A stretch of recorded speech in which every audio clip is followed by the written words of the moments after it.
Assalamualaikum warahmatullahi wabarakatuh. Perkenalkan, saya Ismayani dan rekan saya Nufadila. Kami dari kelas C, Prodi Manajemen Universitas Muhammadiyah Palopo. Hari ini kami akan mempresentasikan hasil karya tulis ilmiah kami yang berjudul Pembahasan Tuntas 12 Bahasa Gaul. Ditujukan untuk memenuhi tugas mata kuliah Bahasa Indonesia yang diampuh oleh Ibu Harmitasari. Baik, langsung saja kami akan mulai dari tahap pertama.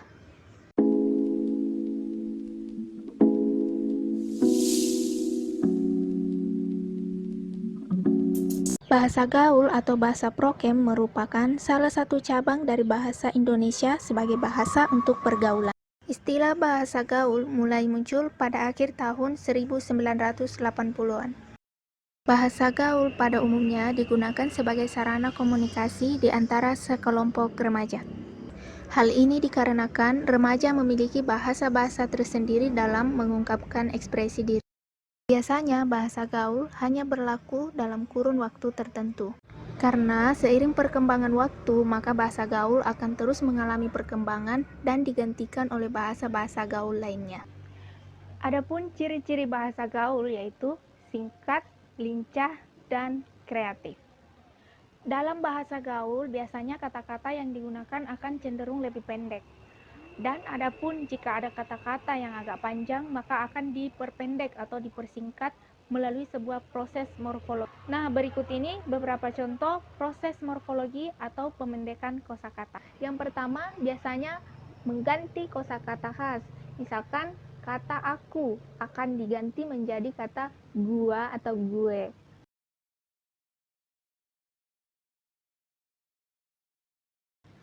Kemudian yang kedua, menghilangkan huruf atau fonem awal. Jadi huruf awalnya itu dihilangkan. Misalkan kata saja akan berubah menjadi kata aja.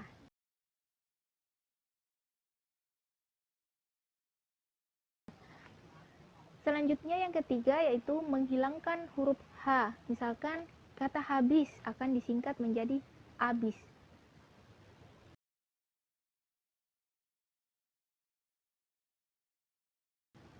Yang keempat yaitu penggantian huruf A dengan huruf E. Misalkan kata cakap akan dirubah menjadi kata cakep.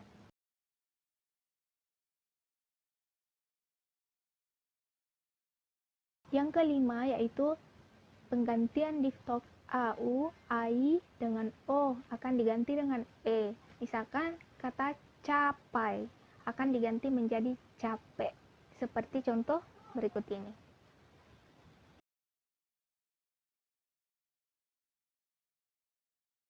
Yang terakhir yaitu pemendekan kata atau kontraksi dari kata atau frasa yang panjang. Misalkan kata begini akan disingkat menjadi kata gini.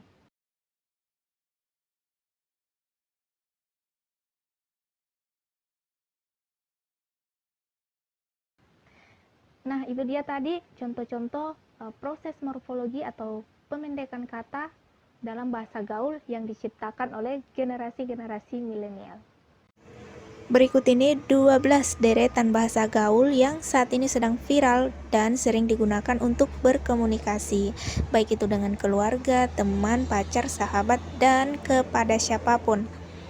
Penggunaan bahasa gaul sebenarnya sudah sejak lama, hanya saja penyebutan istilah-istilahnya itu sering berganti dari masa ke masa, seperti berikut ini. Yang pertama, kata bengek. Bengek artinya sesak nafas, tapi kemudian digunakan sebagai makna kiasan untuk mengekspresikan tawa. Contoh misalnya, seseorang melihat sebuah video lucu nih, kemudian dia akan berkomentar atau berkata, "Wah, saya bengek lihat video ini." Yang kedua, kata bobrok. Nah, kata yang satu ini artinya adalah bejat atau rusak sama sekali. Tetapi kemudian bergeser artinya menjadi ungkapan yang dilontarkan kepada teman atau orang yang tingkahnya itu terkesan lucu, kocak, konyol, ataupun minim rasa malu. Contoh misalkan seseorang membuat sesuatu yang terkesan lucu, kemudian orang lain yang melihatnya itu akan merasa Wah, telepon dia ini konyol banget. Yang ketiga ada kata japri. Singkatan ini diartikan sebagai kata jalur pribadi atau jaringan pribadi. Nah, kata japri ini biasa kita temukan di online shop. Misalkan seorang pedagang memposting barang dagangannya, kemudian si calon pembeli akan berkomentar harga atau menanyakan hal-hal yang lainnya. Lalu kemudian si pedagang ini akan berkomentar, japri aja ya kak, berarti kita harus move to chat untuk menanyakan hal-hal yang berkaitan dengan dagangan tersebut. Di urutan keempat ada istilah ghosting. Nah, ghosting ini akrab di kalangan perempuan, terutama dalam masalah percintaan. Istilah ini digunakan pada hubungan yang katanya tidak ada kejelasan.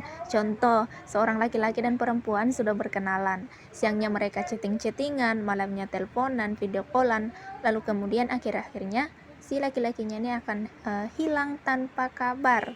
Lalu mereka akan menyebutnya dengan istilah kang ghosting. Di urutan kelima ada istilah ngadi-ngadi. Istilah ini pertama kali dilontarkan oleh seorang selebgram. Dia sebenarnya punya banyak versi dalam pengertian ini, tapi yang populer adalah istilah ini diungkapkan kepada orang-orang yang suka mengada-ngada. Contoh misalkan si A menceritakan sesuatu kepada kita, kemudian kita itu susah untuk percaya apa yang dia katakan. Lalu kita akan katakan kepada dia, jangan ngadi-ngadi kamu, seperti itu. Di urutan ke-6 ada istilah ganteng doang, jemput cewek depan gang. Nah, kalimat ini adalah kalimat sindiran yang dibuat oleh akun TikTokers. Kemudian dilontarkan untuk menyindir cowok-cowok yang suka jemput cewek sebatas di depan gang. Kalimat ini menjadi viral lantaran pembawaannya yang dianggap menyebalkan tapi lucu. Kemudian kalimat ini sering dipelesetkan menjadi ganteng doang, jemput cewek di panggang. Di urutan ke-7 ada kata si kecil mulai aktif ya bun. Nah, kata-kata ini sebenarnya berawal dari sebuah top up komen di salah satu media sosial TikTok, di mana video itu memperlihatkan seorang anak dengan orang tuanya.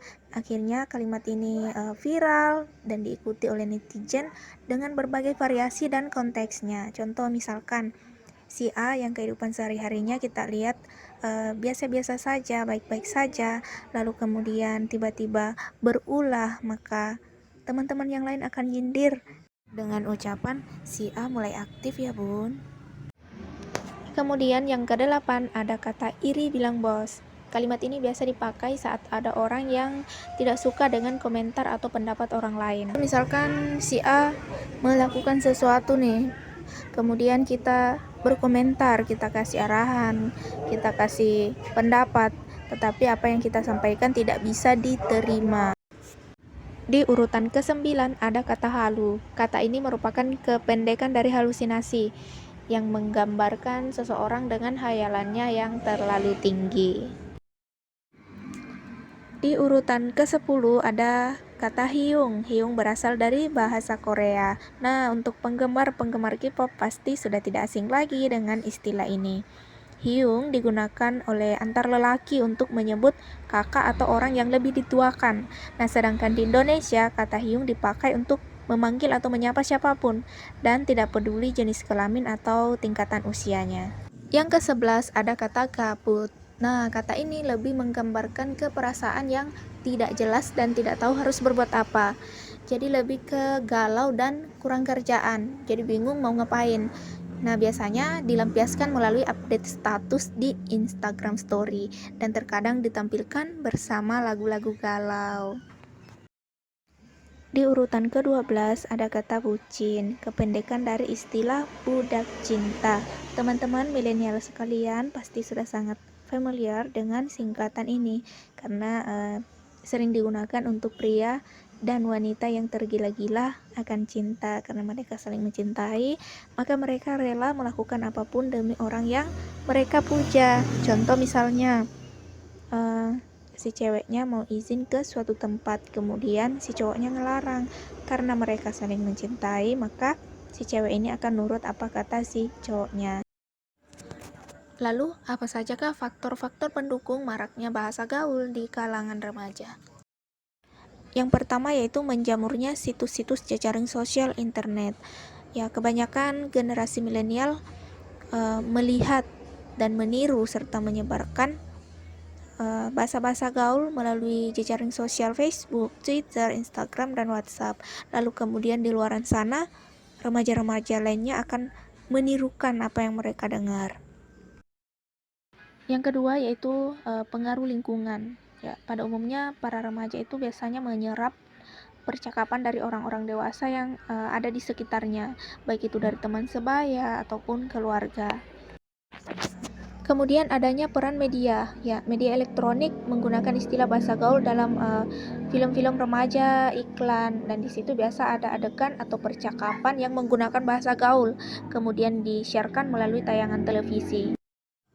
Kemudian adanya peran media cetak, ya di situ biasa menggunakan bahasa-bahasa gaul seperti surat kabar, koran, majalah, ataupun pembuatan karya sastra remaja yaitu cerpen ataupun novel. Adapun pengaruh bahasa gaul terhadap bahasa Indonesia.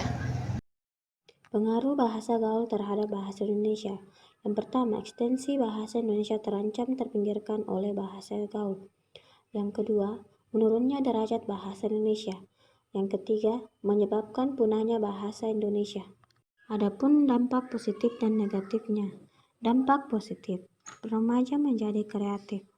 Dampak negatif, mempersulit pengguna bahasa Indonesia.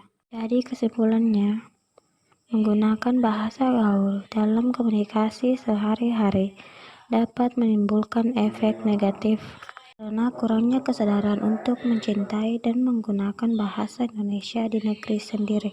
Hal ini akan berdampak hilangnya bahasa Indonesia dalam pemakaian di lingkungan masyarakat, terutama di kalangan remaja. Teman-teman milenial sekalian, cukup untuk presentasi kami pada hari ini. Semoga apa yang kami sampaikan bisa menambah pengetahuan kita semua, dan kami sangat terbuka dengan kritik dan saran. Silakan tinggalkan pesan di kolom komentar, dan assalamualaikum warahmatullahi wabarakatuh. Jangan lupa like, comment, subscribe, dan juga share.